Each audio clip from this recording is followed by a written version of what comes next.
oto bi mu ngi dem oto bi xoolal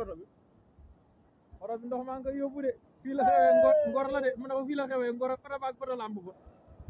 la ilaha illallah la ilaha illallah ndox bi si biir canal beeg oto bi lii de kenn mësu koo gis c'est très grave te xoolal te kër gi si suufam la nuñ koy waxati kër gi si kaw canal bi la taxaw ndox bi si doonu kër gi lay jaar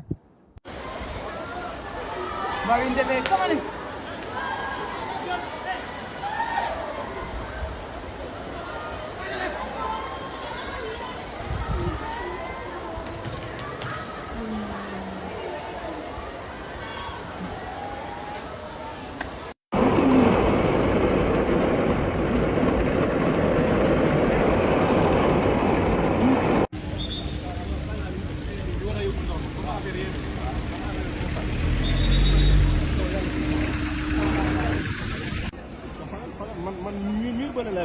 mais ndox bi dafa nangu autoroute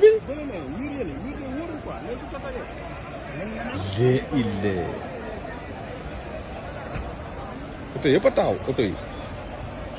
oto yëpp a taxaw non parce que moo toj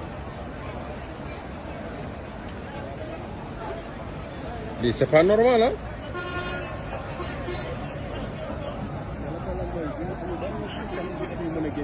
ndox bi nangu na péage bi nangu na fépp tout est bloqué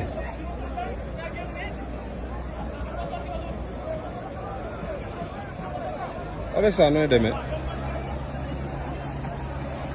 hein